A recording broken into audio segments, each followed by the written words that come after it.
Vamos ahora a mirar hacia Perú, donde Manuel Merino renunció al cargo de presidente interino, ese que había asumido menos de una semana atrás. Esto luego de fuertes protestas populares que dejaron 3 muertos, heridos y desaparecidos en Lima. El presidente de Perú, Manuel Merino, renunció ayer 5 días después de haber asumido el poder, lo que desató una celebración en las calles peruanas tras varias jornadas de protestas que fueron reprimidas por la policía. Estas protestas dejaron 2 muertos y un centenar de heridos. A través de un mensaje en la televisión, Merino explicó el tenor de su decisión. En este momento, donde el país atraviesa una de las más grandes crisis políticas, quiero hacer de conocimiento a todo el país que presento mi renuncia irrevocable del cargo de presidente de la República. E invoco a la paz y la unidad de todos los peruanos. Mi compromiso es con el Perú. Merino había sustituido la semana pasada al mandatario Martín Vizcarra un día después de que fuera destituido por el Congreso por un caso de presunta corrupción. El Congreso deberá ahora designar a un nuevo presidente para pacificar el país. Será el tercero en menos de una semana, en una nación que está golpeada además por la pandemia del coronavirus y la recesión económica. Merino, un centroderechista de 59 años, dijo que para que no haya vacío de poder, los 18 ministros que él juramentó el jueves pasado seguirán en sus puestos temporalmente, aunque en la práctica todos habían renunciado tras la represión a los manifestantes. El Congreso se aboca por estas horas a designar a un nuevo presidente entre sus miembros, posiblemente alguno de los 19 parlamentarios que no votaron a favor de destituir a Vizcarra. En tanto, el expresidente peruano Martín Vizcarra se expresó tras la salida de Merino y afirmó que ha salido un dictadorzuelo del palacio. Merino a la presidencia ha dado un paso al costado. ¿Y por qué todo el pueblo reclamaba esta toma de decisión? No porque Merino nos caiga mal, lo que pasa es que estaba resquebrajando nuestra democracia. Ese es el problema. Y entonces, si no hay democracia, ¿cómo se llama nuestro régimen? O sea, si nuestro régimen no es autoritario, es dictatorial. Entonces aquí lo importante, ha salido un dictadorzuelo. Hay mucho para analizar de lo que pasa en Perú porque en pocas horas se fueron 2 presidentes, cayeron 2 presidentes en el Perú. Vamos a recibir a Claudio Fantini desde Córdoba, República Argentina. ¿Cómo andás, Claudio? ¿Qué tal, Nicolás? Un gusto saludarte. Bueno, bien rápido. ¿Cómo llega a Perú esta crisis y qué evidencia esto de la política y de la institucionalidad de este país? Bueno, el camino hacia esta crisis comenzó cuando hace 2 meses y unos días el Parlamento mostró su deseo de voltear a Martín Vizcarra. Vamos a recordar que Vizcarra era el vicepresidente de Pedro Pablo Kuczynski y cuando este fue derrumbado también en el marco de embestidas parlamentarias con juicios de vacancia, que es como allí llaman a los juicios políticos, Vizcarra se hizo cargo de la presidencia.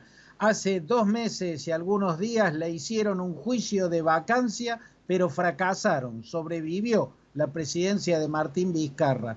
Solo 2 meses después le hacen nuevamente un juicio de vacancia, esta vez por supuestos sobornos recibidos antes de estar en la vicepresidencia y luego en la presidencia, o sea, cuando era gobernador del departamento de Moquegua. Este otro juicio político realizado en tiempo récord y que tomó por sorpresa prácticamente a todo el mundo, es como si lo hubieran estado incubando en secreto un grupo de partidos políticos con representación parlamentaria, esta vez lograron el cometido, por una mayoría muy importante de votos, destituyeron al presidente Martín Vizcarra. Asume entonces la presidencia quien ocupaba la titularidad del Congreso, Manuel Merino, un hombre que viene del partido Acción Popular, una de las pocas fuerzas tradicionales que quedan en pie en Perú, el partido que lideró el histórico Fernando Belaúnde Terry, pero que hoy está en una deriva terrible y Manuel Merino, al asumir la presidencia, como si no estuviera en un marco de fragilidad institucional gigantesca, conforma un gabinete de ultraderecha, un gabinete de posiciones extremas. ese gabinete enfrentó las protestas, que no es que estén enamorados de Martín Vizcarra, no es que sean vizcarristas la mayoría de los que salieron a la calle, sino que se indignaron por la tropelía que se cometió en el Congreso. Y a esas protestas Manuel Merino, con ese equipo gubernamental extremista que conformó en tiempo récord, las hizo reprimir de una manera criminal.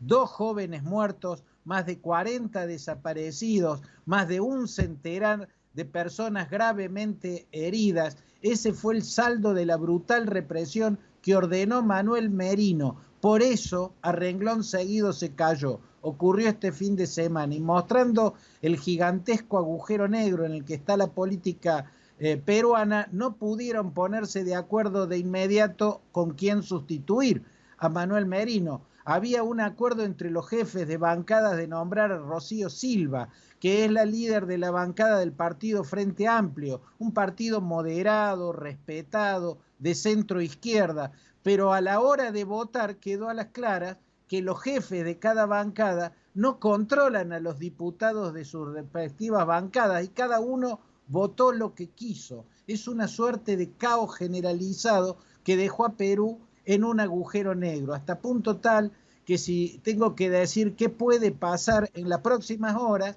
yo creo que ni siquiera se puede descartar que el Tribunal Constitucional, que tiene que pronunciarse sobre el estropicio que cometió el Congreso al destituir a Vizcarra, lo termine restituyendo. Yo creo que no se puede descartar a esta altura de la crisis política que Martín Vizcarra sea restituido en las próximas horas o días por el Tribunal Constitucional, salvo que en el Congreso haya un acuerdo sólido y pongan de presidente a una persona aceptable, no solamente para los diputados, sino también para la sociedad. Bueno, completo panorama entonces en Perú. Hay que estar atentos a lo que pueda seguir pasando en ese país. Gracias por ahora, Claudio. Te mandamos un abrazo. Un abrazo para ustedes.